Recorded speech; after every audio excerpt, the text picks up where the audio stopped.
Hello, all warriors of light and soon to be warriors of darkness, and welcome back to another video.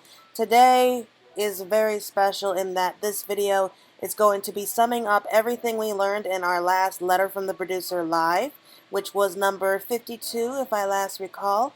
And this one is especially special because this is the last letter from the producer that we are going to be getting right before Shadowbringers comes out. So we are just going to do a quick summary of everything that we learned about Shadowbringers, just kind of the last bit of propaganda before the game comes out.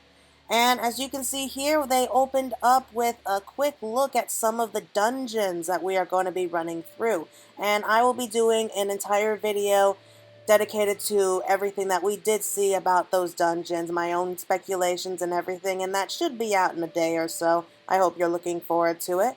But yeah, we are going to be specifically focusing on just the information that was already confirmed for us, things that we maybe already suspected or already knew, but kind of a little bit more details. Alright, so let's start things off. Now, during the letter from the producer, the first thing that they mentioned was the new charge action, which people were asking about them, apparently wondering if a person does get KO'd in the middle of a battle, will the charge be completely wiped, or will it still be fully charged even after being resurrected? Well, they did promise us that the charge will be fully charged even after a wipe, so for those of you who have been worried about it, well, I don't think you need to worry about it, basically. But moving on, we will be starting off with what they first told us about Titania. The name for the Titania battle is going to be called the Dancing Plague. Already, it's an awesome name. I love it. And we see here a picture of Titania, and they even showed us a little bit of the battlefield that we're going to be facing her with. So here we are, and it's beautiful in here. We see that this whole battlefield with Titania is taking place inside what looks to be either a cathedral or some sort of palace. At least the first part of this battle anyway is going to be taking part here. And here we have Titania at the other end. She is probably one of the best designed primals that we've seen yet. I mean, I know I probably said that with Sophia and then later on with Lakshmi, but I really do love her design. Out of all the primals that we've seen so far, hers is probably one of my favorites, easily. Alright, so after they busy admired the whole battlefield, and as you can see here, it doesn't look like we get to fall off this platform. I wouldn't get too used to that if I were you, because if Square Enix has done anything in the past when it comes to trials, it's completely troll us. So please don't expect that these walls around us are going to stay forever, especially when we get to the extreme mode. Okay, so here we have them about to attack, and we're going to see a little bit of what the battle mechanics are like. And we actually did hear her voice. I know we can't really hear her voice right now here, but let me tell you, I did not expect that kind of a voice from her. It sounded so cute. Almost like a little kid was talking, to be honest. It was almost squeaky. It was adorable, no doubt about that, but just not what you expected. So here's a little bit more about the battlefield. We see some very creative moves.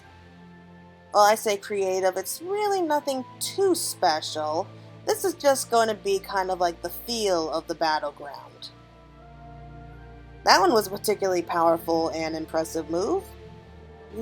Okay, so when she starts chanting wet, wet, wet, which I find odd, she appears to summon up what look to be 4 water spirits. Yeah, Spirit of Dew. And that's going to be fun to fight off again. So I'm guessing that the DPS are probably going to be having their time with taking care of these guys. I'm guessing it's a lot like with Shiva's battle when she summons up those ice soldiers. And I'm guessing that this part is just mostly a DPS wear down.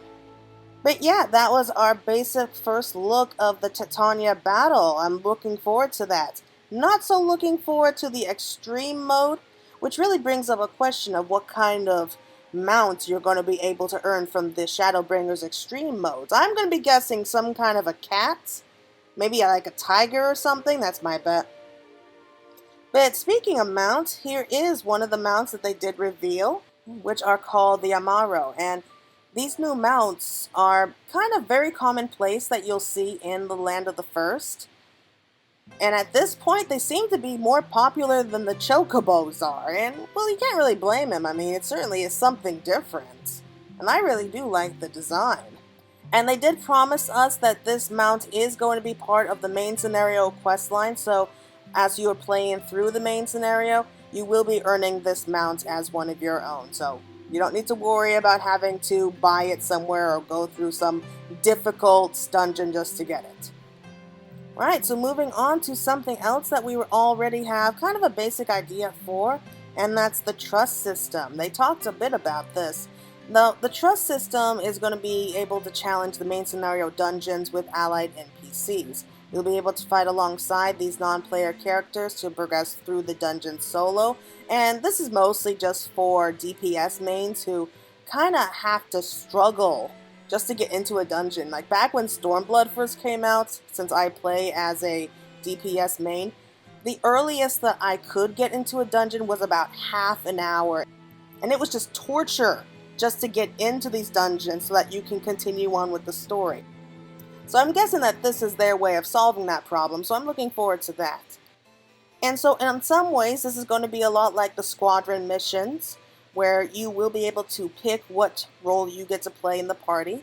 But here's something different in that with a large variety of non-player characters, they are going to be each specialized with unique actions.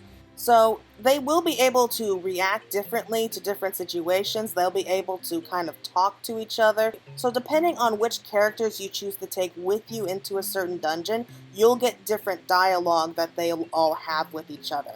And of course, each one of them does have their own unique role that they're going to be playing. And they did say that going in with other players is going to remain a much more effective strategy. They did state that very clearly, very early on. So this is definitely not something that's for everybody. If you do still want to go into dungeons with your friends, you are absolutely encouraged to do so.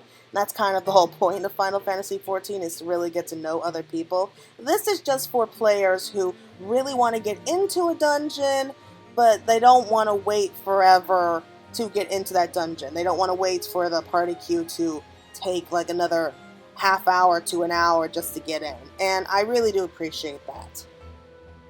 And so here is a little bit of the queue that they showed us. And as you can see here, this is a small list of some of the people that we will be able to go into dungeons with. And they did state also that if you do choose to go into a dungeon this way, if you are knocked out badly enough and pass out, then you will be forced out of the dungeon and have to start all over. So you might want to be very careful with who you choose in your party. But yeah, after you unlock a dungeon, you see that familiar pillar of light that you kind of click in to get into the dungeon to begin with. Well, from now on, they will be having a non-player character right next to the pillar of light to show you that they will be able to come into the dungeon with you. Once you approach and speak with them, that's when this window will come up and you'll be able to go into the trust party. At least for the first time. So if you do want to unlock the trust system, you just need to speak to the person that you see next to the first dungeon's giant pillar of lights. That's basically what they're saying here. And the roster will vary depending on how far you are in the game. As you can see here, we have only 5 non-player characters who can go with us into the dungeon at the moment, but there are definitely others, like Yasola, for example. She's missing from this list, and it could be that she's just not around this area for the time being. But yes, you will be able to take any players that you want into the dungeon with you, depending on how far you are in the game. And so we have Thancred, who is of course acting the part of the Gunbreaker, so he is going to be a tank. And we have the 2 DPS here, which one of them is Menphilia, or the Oracle of Light, as she's now being known as. And we have Alize, who's playing the part of the Red Mage. And we have 2 different healers that we can choose from. The first, of course, is Urianshe, who's going to be playing the part of an Astrologian. And we have Alphanod, but they did state that Alphinaud may be a healer, but he's not a scholar. So, yeah, I don't know how they worked that one out, but it kind of makes sense with his character. So we saw Yoshi P deciding to give us like a quick walkthrough of the new dungeon, just how the trust system works, and we'll go into more details on that in my next video about the walkthrough of the new dungeon. But yeah, he chose Thancred, Minfilia, and Urianger to go with them into this little dungeon here. But we will be talking more about that later on. Okay, moving on, they talked a little bit about the Gatherer and Crafter adjustments that they made, which I'm really excited about because I do like crafting. I kind of am lazy about getting to some of the higher up points, but yeah, so these are some of the changes that they made. We'll be starting first with the Gatherer adjustments. There's going to be new actions and traits added because of the new level increase, which is to be expected. But they also added new information which will be added to gathering and fishing logs via tombstones of regional folklore. They revealed that unspoiled, legendary, inferior gathering points are going to be appearing with Eorzean timing, and you'll be able to see exactly what time you'll be able to collect these items so long as you've already obtained them at least once, as well as adding alarms for gathering points timings that can be enabled through subcommands. So if you are looking for particular materials and you know that they only appear through certain hours of the day, after you go out and collect them that first time, you can then set an alarm to remind you of when you'll be able to go back and receive more, which I am thankful for because I can't count how many times that I've been wishing that they would do something like this, so thank you so much, Square Enix, for that. Okay, not really too much left for the fishermen, except that new tackles for catching various fish in 2.0 areas have been added, known as the boilies. As well as difficulty of obtaining tomes of regional folklore have been greatly reduced, so yeah, it should be easier to obtain certain items because of that. Moving on to the crafter adjustments, we're going to be getting new actions added, as well as some actions such as Steady Hand 2 and Brygot's Blessing are going to be added to all classes, which I'm thinking that this is going to be really, really good for those who do like to craft a lot like me. And in addition to new recipes, recipe aspects are going to be removed, and all of these related actions are going to be consolidated into one.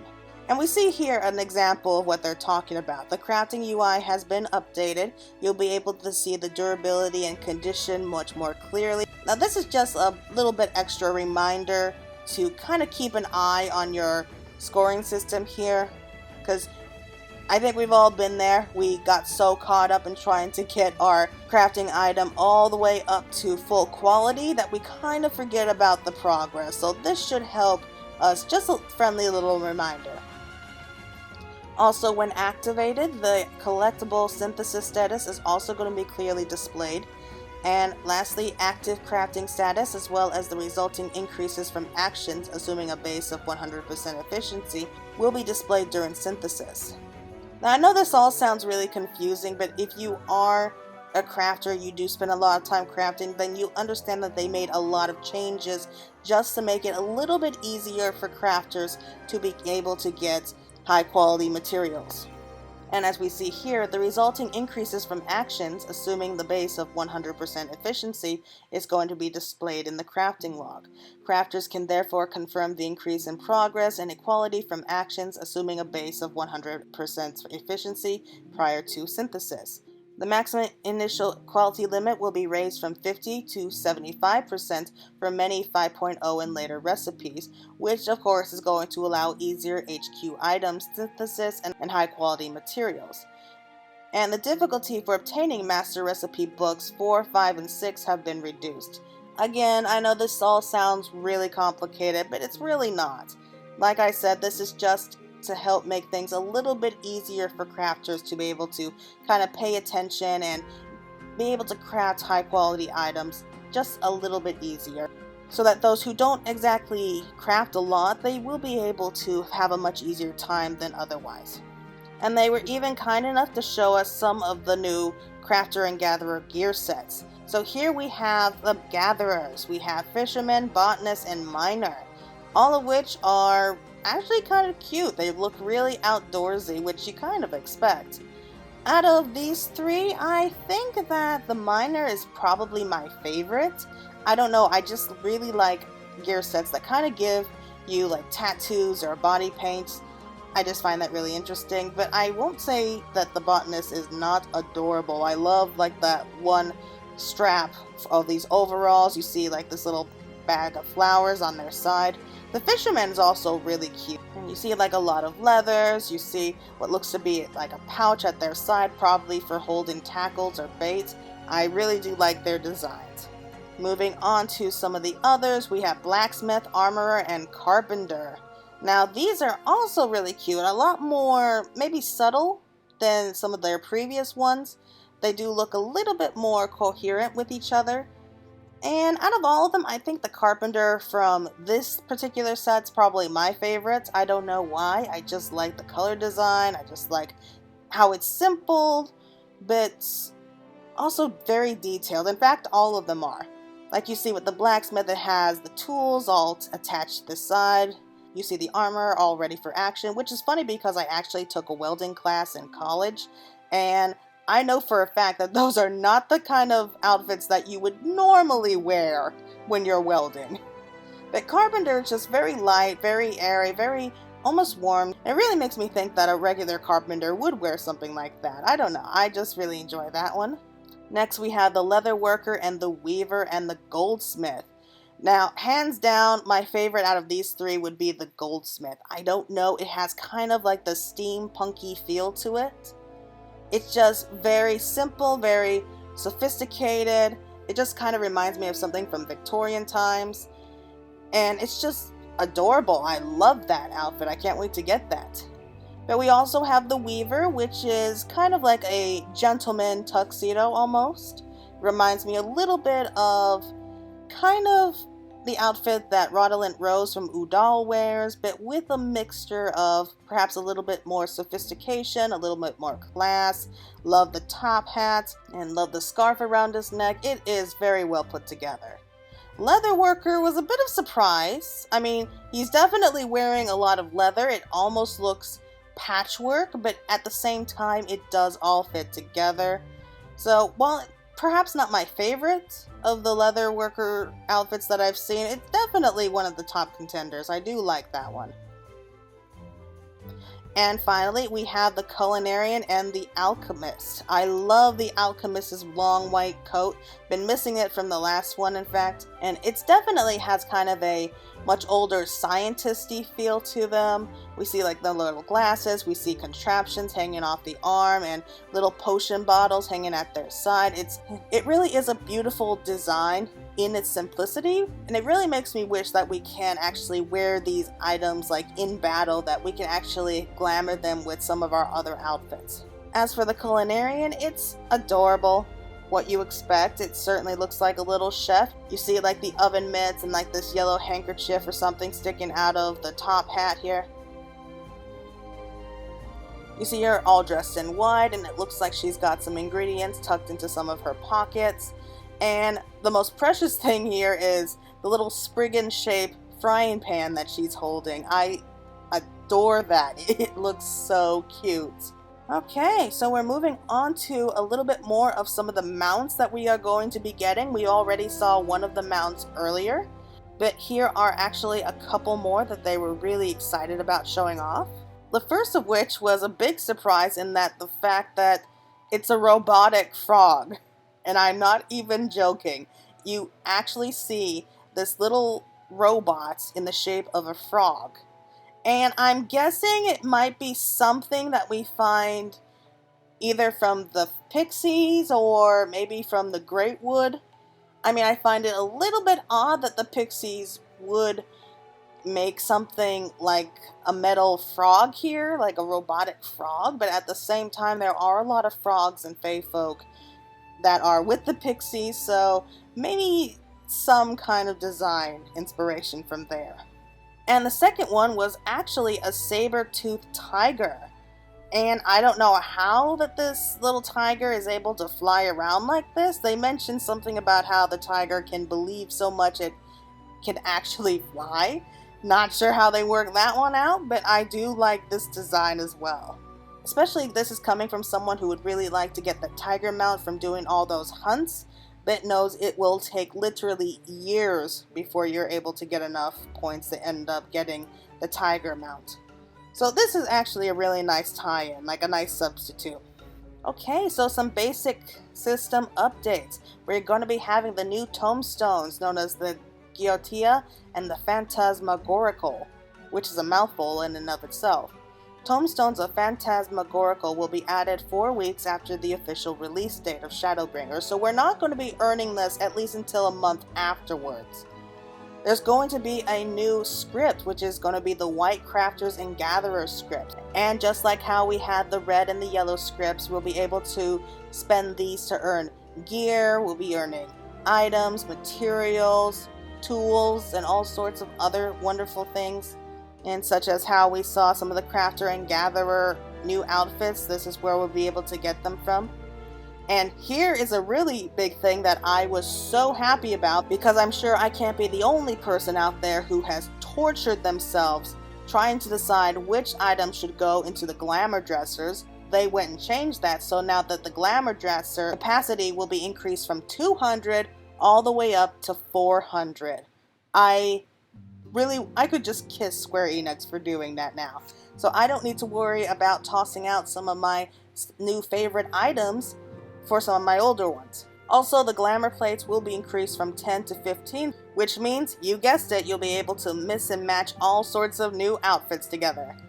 Also, they have the new furnishing preview, which is going to be added. However, they did state that certain seasonal rewards and optional items aren't going to be included in this, but that's okay. They did show us a quick preview, as well as some of the new furnishings that we'll be able to earn. Like here, we have the Crystarium stove, for example, which I really do like. We have like the Maple Arch Pantheons, the Marble Pantheon, we have Decadent Fruit Platter. Yeah, so they have this whole list of some of the new furnishings that they're going to be adding in 5.0. So if you see any here that you like, you better start planning on where to put it now. And the same will be held true outside. You'll be able to make all sorts of changes that you want. And they were even kind enough to show us some of the pictures of some of these new items, in fact. So here we have what looks to be kind of a cash register where you can be able to role play, especially if you have a house that is like a bar or an inn or a workshop. So that's actually a really nice idea. While on the table, we see what looks to be a basket of food. We also have a clock and these flower lamps on the wall. My favorite, though, is probably the little furnishing of the glasses sitting right next to this poor player who is looking exhausted. And it's just these little touches that really touch my heart. So I really want to thank Yoshi P and the others for being so creative with that. They also were kind enough to show us the new Ranka culture gear, which are going to be gear that we'll be getting from one of the dungeons. And here are some pictures of that. Here we have what looks to be the ninja, which looks very cool. It looks very wild, very beastly almost. We also have designs for the tank, which is a little bit more armor and leather, as you would expect. Here we have the healer, which is a lot more long robes and graceful, what we would expect. But out of all of these, probably my favorite new outfit is this one. Now, if you remember, we have the piggy outfit that you can earn from the gold saucer. Well, we have one in the form of a frog. I don't know what Square Enix was smoking when they came up with this idea, but I love it. It is so cute. And for this last outfit that they revealed, it's actually what looks to be for a male character, is a little bit more modest than one would expect. Got this long sleeve shirt, you got these long pants, simple shoes, and they did say it's for modesty. So if you don't like showing off too much skin, this is an outfit for you. Not sure if that's ever really been a problem in this game, though. I mean, especially when you look at the dancer outfit and how revealing that one is, I don't see why they would be embarrassed by that. And finally, the latest picture that they showed are actually in the form of two minions. We have the Omega minions. We have the Omega F and the Omega M. And they didn't state exactly how you're going to get them yet, which is terrible, but you would expect them to be vague on that idea. But I definitely know I am going after these. I want these 2 minions. Alright, so now we have a little bit more of the system updates. The Centauro seal limit has now been increased from 1,000 to 4,000, so you are sure to be able to buy new items later on. They also have this whole thing set up so that if you are in possession of a bill, then the direction and status of a rank B mark is going to be displayed when nearby. And also when a rank S mark spawns in the region, you'll be shown a message that's going to be displayed. So this is going to be able to help people who are struggling to do these hunts, those who want to earn the Centauro Tiger mount. This is going to be a big help to you. You'll be able to actually keep track of the S and the B rank monsters. Okay, as for the retainer window, it's going to be updated with a sort function that's going to be added. Material mending requests are also going to be sent in succession. And big news for everyone out there, all mounts, yes that's right, all mounts are going to be flying enabled, including like the classic Corals and the War Lions. They are all going to be able to fly now, which is about time if you ask me. We all knew it was going to be a matter of time before they made all the mounts flyable. And so some of those other mounts that we currently have that still cannot fly, like the Elbass, I know that one, it's going to be able to finally catch up with all the others. And efficiently, since it will be able to fly, more likely it means that those will also be able to swim as well. They also added the new achievement filter, which means you'll be able to keep track of unfinished, completed item rewards and title rewards. So this watch list function is going to be added, and you'll be able to keep track for 30 different achievements at a time. So this will let you know just how far away you are of actually achieving those achievements. So you don't need to worry about going back in achievements and looking it up every single time if you want to know about specific achievements. They also made some changes to the mentor certification. The requirements to become a mentor following the release of 5.0 is going to be revised. Kind of what you would expect if you are a mentor right now. Don't get used to it, because the requirements are going to be a lot harder. And those who have already obtained certification prior to the release of 5.0 but don't meet the new requirements are going to have their status temporarily retained, at least until for the duration of 5.0 when you actually get all the requirements. However, as of 5.1, which is going to be a while away, to ensure all mentors are held to the same standard, changes are going to be implemented to encourage mentors who qualify under the old system to obtain recertification. And please note that mentors who do not do this during 5.1 will lose their certification in 5.2. So they really mean business. And what I'm guessing is what they're going to do is they're going to be having another ridiculous amount of mentor roulettes to do. I still have not earned the 2,000 mentor roulettes yet. I've been meaning to do it, but with so much going on my plate right now, I just haven't had time. So I could lose my mentor status if I'm not careful. You really need to keep an eye on that if you don't want to lose it. So here are some of the requirements that are going to be introduced in 5.0. The PvE mentors, they must have completed the level 80 tank, healer, and DPS, either the physical or magical quests. You must have also completed dungeons, raids, or trials a combined 1,000 times, and you must have received 300 player commendations. Wow, they are not playing around here. Also, for trade menders, you must have reached a level 80 in any Disciples of the Hand class, as well as any Disciples of the Land class. You must have synthesized 100 collectibles, and must have gathered or caught 300 collectibles. Wow, so they're not asking for much, are they? Okay, so we are getting near the end. We have only a few more pieces to talk about, including the Alliance raid Eden. Now, they weren't able to show us anything too particular about Eden just yet, but they did show us a quick video of kind of what we're going to be getting. Not much, but here we are on the very brink of light. And there's not much out here, is there? We see a small encampment in This land that looks like it's covered with snow, but it's honestly not. It's kind of almost like the burn area, I'm guessing. It's just white stone, white sand covering everything. We see that the sky looks almost normal, so I'm guessing that we won't be able to go into this place until after we complete the main scenario quest line, possibly after returning at least night to this realm. So this is during the day. The sky looks a lot more normal. We see just normal clouds. We see specks of blue. However, the damage left over from the flood of light is still clearly here. So it's kind of like a giant scar. And they did focus a great deal on this strange craft in the distance. We don't know what it is, we just see it stuck out of the ground. At first I thought that maybe it was Bismarck, to be honest, because it does look an awful lot like Bismarck from this point of view. But the whole point of Eden is to help bring life back to this lifeless land. And so I'm sure that we'll be seeing us progress through this land as we progress through the story. We'll be slowly seeing this land start to return to life. We'll see flowing water, we'll see plants growing. So I'm really looking forward to seeing this dead land come back to life, which is probably why they called it Eden, because this plan is probably going to be looking beautiful by the end of it. Or at the very least, it's going to be the start of something really beautiful, kind of like the Garden of Eden.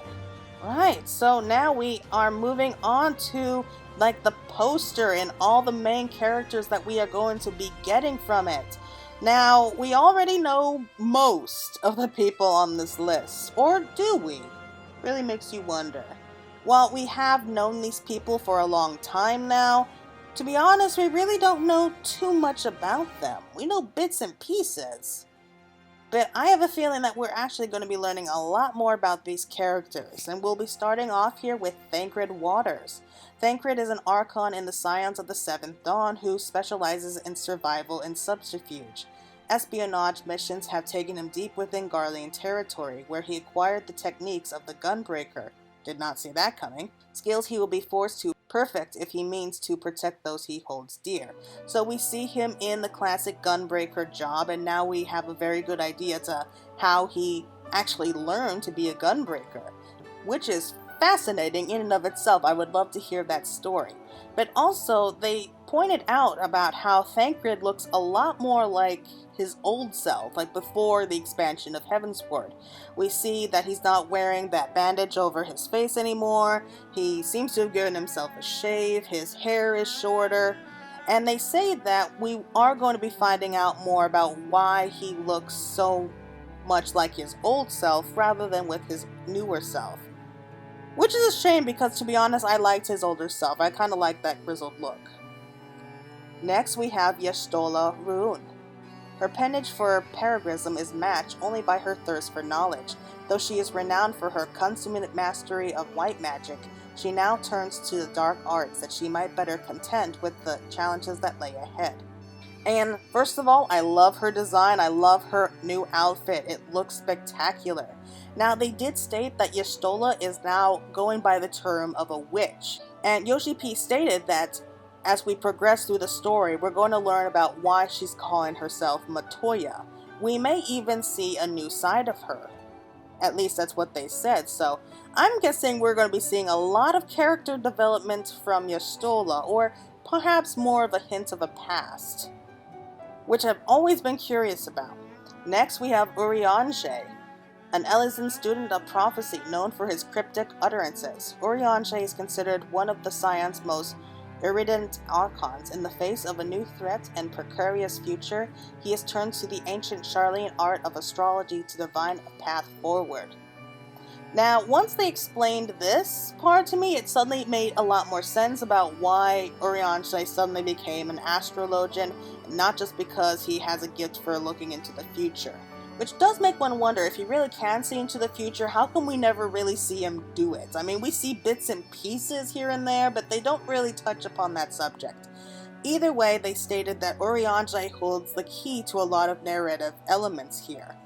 So, of course, he is definitely going to be playing a major role, and perhaps we're going to be learning a little bit more about his past, which I'm really looking forward to. And perhaps, not least of all, why he talks in like such an ancient way. And of course we have Alphinaud Levier, a member of the Scions of the Seventh Dawn. Alphinaud was the youngest individual in history to be accepted into the Studium, Charlien's premier academic institution. Leaving the homeland with grand dreams of delivering the world from destruction, he has suffered many a humbling experience throughout his journey. But boistered by comrades old and new, he forges on towards his life goal. So of course we do know Alphinaud, and he has changed a lot. I mean, he has gone through a massive amount of character development way back in Heavensward, and it's because of all that character development that he went from somebody that a lot of players didn't really like to possibly being one of the main protagonists of this entire series. And Yoshi P did state that he's going to be showing off a lot of what he learned so far, so looking forward to that. Next, we have Alize Levier, a woman of action whose dynamic approach is in stark contrast to that of her more diplomatic twin brother, Alphinaud. Inspired by those she has lost in her many travels, she strives to better herself for the sake of those she can yet save. So of course she's going to be one of the new DPSs that we'll be able to go into dungeons with, and they state that she's a bit of a loose cannon in a lot of ways. She may end up dying a lot in dungeons because she doesn't really focus too much on anything but actually charging in there. She's headstrong, she's stubborn, a lot like Lise. And the funny thing is, they also stated that if she's in a dungeon with Alphinaud and Urianger, they are going to be focusing a lot of their healing on her. So you might want to watch out. Next we have Minfilia, or as she's also going known as, the Oracle of Light. Although this young woman has both the name and the piercing blue eyes of the Scion's erstwhile antecedents, the nature of their connection is not entirely clear. What does this Minfilia wish to achieve? What hopes are caught within the tangled skein of her destiny? So, even though she's calling herself Minfilia, she's still a complete mystery, because we don't really have a true proper connection, or at least an explanation of who she really is, because while she does look a lot similar to Minfilia, they did state that it may not be her, or it is her. They just weren't very clear on the subject, but we will be finding out who she is during the progression of the storyline. Moving on, we have the Crystal Exarch, and he's possibly going to be another person that we'll be able to add into the trust system. He is in fact the de facto leader for the people of the Crystarium. The Crystal Exarch gained his title as much for his position as for the crystalline transformation steadily consuming the flesh of his body. This enigmatic figure promises to play a prominent part in the Warrior of Light's future adventures. So yeah, we still don't know anything about him. We don't even know what he looks like under there. We don't even have a real proper name for him yet. I mean, a lot of people have been making a lot of speculations, but so far none of them are confirmed. However, it does look at this point that he is definitely an ally. And from what we've seen in the trailer, he is one of the people that we'll be able to go into dungeons with, so he is part of the trust system. Kudos to him. And next we have Solus Vas Galvez, the founder of the Garlean Empire, for whom even death presents no obstacle. For centuries he has worked from the shadows, sowing the seeds of war in order to trigger calamities and thereby rejoin the worlds that were once divided. With Norvadant on the brink of Lucian's oblivion, to what end has he chosen to take center stage? So he's definitely going to be one of the bad guys in this whole game, but at the same time I get the feeling we're going to be getting a lot of important information revealed by him. So why he feels that it's important for us to know about certain information, I honestly can't say. He is definitely almost a jokester style villain, if you really think about it, because he definitely seems to love all forms of chaos and destruction, and he has like this great big grin and laugh about it the whole time. But at the same time, he is very intelligent. He knows a lot more than he lets other people lead to believe. And he definitely has a talent for destruction and chaos. So whoever he truly is, whatever he wants, whatever he's planning, we can definitely be sure that whatever he's going to do is not going to be good for us. Okay, next up we have a few more pictures of a couple more prominent features that we're going to be seeing in the game, like really important characters who are going to be doing a lot. And here we have Volfrey and Ranjit. Now, we don't really know too much more information about these guys. I mean, we did see a hint of them in the trailer, but that was about it. Exactly who they are or what they want, what their role is, or even if they are friend or foe is kind of up in the air. We also have two other characters who are going to be playing major roles in the form of Lina and Feoyul. Now, Lina seems to be the leader of an important squadron that's probably going to be in charge of protecting either Lakeland or the Crystarium. And Feoyul is an important pixie in this entire storyline, possibly going to be the one who introduces us to the land of the pixies. Most likely, actually. Now, in my last video, I did a full discussion video about the trailer that I saw for Shadowbringers, the launch trailer. And I made that video before I saw the letter from the producer, so most of that was speculation. And I'm sorry about that. My computer was in the shop and it took forever to get it back. Now, what we do know for sure is that the Scions are still themselves in this entire expansion, at least for the most part, if you don't count Minfilia. As for the Crystal Exarch, he is stated to be the de facto leader of the people of the Crystarium. But that's pretty much all that we know. He's definitely very powerful. He knows a lot of lore and history embedding. But again, we don't even know what his real name is at the moment. I do hope that we do find out more about his past the more that we go on through the story. As for Volfrey, he definitely seems to be the leader, or kind of like the de facto leader of Ymor. Ranjit, the mysterious old guy that fought against Thancred, not too sure about him. Whether he's friend or foe, I don't know yet. Lina seems to be the dancer Viera that we've seen in the cinematic version, as well as in several scenes from the launch trailer. And Feoyul is the red pixie that we also spotted in the launch trailer, so she definitely is going to be playing a major role along with Lina and the others. Now, they did heavily state that Lina and Feoyul are going to be on our side. As for Volfrey and Ranjit, no clue. I honestly don't know what we can expect from those guys. Also, we are going to be learning a lot more information about the heroes of the First, the former Warriors of Light that turned to Warriors of Darkness. Now, they did state that the Warriors of Darkness have long since been out of this world, that they sort of died once again when they returned to the world of the First with Minfilia.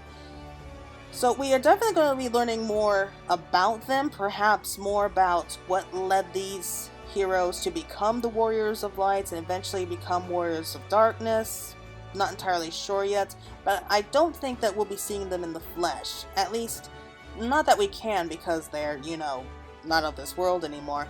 If they do make an appearance, it's either going to be through a memory of the Echo, or perhaps in maybe a spiritual form, but we're getting ahead of ourselves there.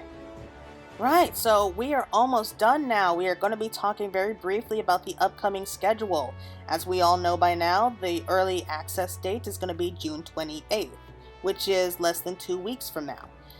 Of course, the official release date is not going to be until July 2nd, which is almost exactly 2 weeks from now. 2 weeks after the official release date is when they're going to release the Alliance Raid of Eden. And then 2 weeks after that is going to be the release patch of 5.05, which is going to be Eden Savage mode, as well as introduce the Tombstones of Phantasmagorical and the Dungeons of Lith Gaia, which, if I had to guess, is going to be just a kind of another dungeon where we'll be able to run around underground and earn all sorts of special prizes and rewards and treasure. They are also going to be adding new worlds. On Tuesday, June 18th, new worlds are going to be added to the European data centers. Spriggan is going to be added to the Chaos data center, and Twitana is going to be added to the Light data center, so we're going to be having a lot more players, I'm betting. They also mention in great detail about the new gaming keypad from Hora, which is going to be for players who are left-handed. Here you see the pre-order period, when you can start shipping, and the exact price of it. And it is beautiful, it is slick, and yes, you do see it as Final Fantasy XIV printed on that, and they just stated that that was only because they worked so hard with Hora to design it. Okay, just a few more details. We have the Eorzin Symphony, which is coming out 2019, Saturday, September 21st to the 22nd. And just a quick reminder, if any of you want to go see it, if any of you can go see it, I support you, and I hope that you have a fantastic time. I'm afraid I can't go and see it just yet, but it is going to be in Japan. And they also revealed the security token for the Shadowbringers edition, which is going to be available from the Square Enix store Tuesday, July 2nd. Not entirely sure what this is all about or what's going on here, but it's cute, it's small, you can hang it on your keychain, you can't go wrong with that. I'm sure we'll find out more about what it does later on. Alright, almost there. Here we have the announcing Journeys, the Final Fantasy XIV arrangement album. So this is going to be the third official piano and band arrangement album, which includes the Crimson Sunset and the popular arrangement of the Wayward Daughter. It's coming out Wednesday, June 19th. It's going to be $39.99, at least in America it looks like. And the first run edition contains the following bonus in-game item codes for the Worm's Tale Journey's version and the Escape, which is also going to be Journey's version, so keep an eye on that. We also have the 5.0 patch note reading. We're actually going to be seeing Yoshi P and the others read the patch notes the day before the early access. So you can tune in and go over all the notes together and get a good idea of where to go first. It's actually going to be scheduled Thursday, June 21st at 1900 hours in Japan time. I'm not entirely sure what time that's going to be where you are, but I'm sure that you can look that up. And we also have the special guest in the form of Yuichi Nakamaru, which is going to be the Japanese voice actor for Thancred, and it's going to be very strange to hear the Japanese version of Thancred reading out all these patch notes, but I love that idea. The Japanese Expo is also going to be happening this year. It's on Thursday, July 4th through Sunday, July 7th, so that's going to be a lot of fun. You'll be able to tackle battle challenges to win I Beat t-shirts. You'll be also able to check out the cosplay contest where Yoshi P is going to participate as an actual judge. And it's going to be in the Paris Nord Villepinte Expedition Center. And finally, we have The Brave Father online in theaters Friday, June 21st in Japan. They announced this movie version of The Dad of Light, The Brave Father Online. This film's going to recount the true story as told on a popular blog that has been visited over 10 million times. So it really looks cute, and it's an adorable story so far from what I've seen. Anyway, that's going to be it for now. What do you all think? That was a lot of information that we got. I hope that you all enjoyed it. Again, this is going to be the last letter from the producer live that we are going to be getting before Shadowbringers. And we just don't have too much time left to go. We have less than 2 weeks now before Shadowbringers is out for early access. I cannot wait for this.